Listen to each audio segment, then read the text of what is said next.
Hello students, welcome to random classes. दोस्तों आज के वीडियो में बात करेंगे महादेवी वर्मा के जीवन परिचय या फिर साहित्य परिचय के बारे में। स्टूडेंट्स, ये बोर्ड परीक्षा की दृष्टि से मोस्ट इंपोर्टेंट जीवन परिचय या फिर साहित्य परिचय है स्टूडेंट्स, क्योंकि यह 2013, 14, 15, 16, 17, 18, 19, 20 और 2021 में तो बोर्ड एग्जाम हुए ही नहीं थे और 2022 में भी ये लगातार पूछा जा रहा है और एक सेट में नहीं, ये दो तीन तीन सेटों में पूछा जाता है। तो इसलिए यह मोस्ट इंपोर्टेंट हो जाता है यदि आप कक्षा 10 या फिर कक्षा 12 के विद्यार्थी हैं, क्योंकि ये कक्षा 10 में भी है और कक्षा 12 में भी है। ठीक है स्टूडेंट, और ये जीवन परिचय मैं आपको सबसे आसान भाषा में बताने वाला हूं। तो आपको कैसे लिखना है? सबसे पहले लिखना है जीवन परिचय, उसके बाद आगे लिखना है श्रीमती महादेवी वर्मा का जन्म उत्तर प्रदेश के सुप्रसिद्ध नगर फर्रुखाबाद में। कहां पर? फर्रुखाबाद में सन 1907 ईस्वी को हुआ था। उनकी माता का नाम क्या था? हिमरानी था, जो क्या थी? साधारण कवियत्री थी। ठीक है, लिखना है आगे कि उनकी माता हिमरानी साधारण कवियत्री थी। उनके नाना भी ब्रजभाषा में कविता किया करते थे।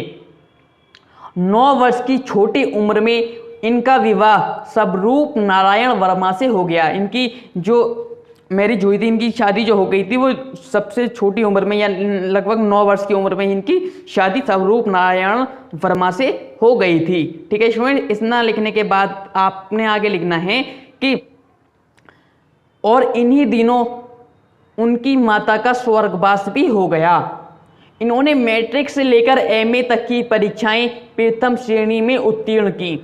जब इनकी शादी हो गई थी उन्हीं दिनों क्या हुआ था? इनकी माता का स्वर्गवास हो गया और इन्होंने एमए से यानी 10th से लेकर एमए तक की जितनी भी क्लासेस की परीक्षाएं थी उन्होंने प्रथम श्रेणी में उत्तीर्ण की थी। अपने मधुर गीतों से हर जन की प्यास बुझाने वाली यह महान कवियत्री 80 वर्ष की उम्र में 11 सितंबर 1983 ईस्वी को हमसे विदा हो गई। कब? 80 साल की एज में यह 11 सितंबर 1983 ईस्वी को इनकी मृत्यु हो गई थी। ठीक है स्टूडेंट्स, इतना लिखने के बाद यदि आप कक्षा 12 में हैं तो आपको साहित्य परिचय भी लिखना होगा।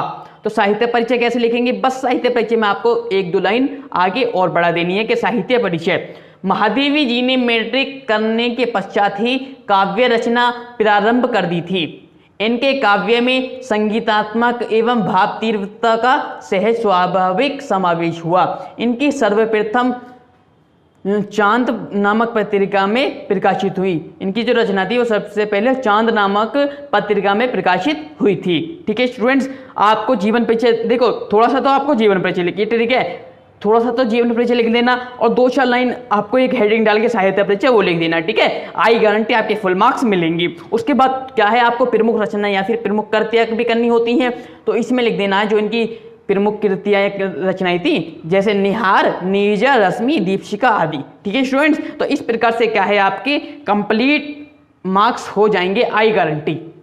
ठीक है स्टूडेंट्स, तो यदि दोस्तों आपको यह जीवन परिचय पसंद आया हो तो इसे लाइक कीजिएगा और यदि आपने इसके लेखकों के परिचय, जिसमें मैंने आपको डॉक्टर वासुदेव शरण अग्रवाल का जीवन परिचय बताया है और डॉक्टर हजारी प्रसाद द्विवेदी का जीवन परिचय बताया है, जो मोस्ट इंपोर्टेंट हैं आप यदि कक्षा 12 के विद्यार्थी हैं।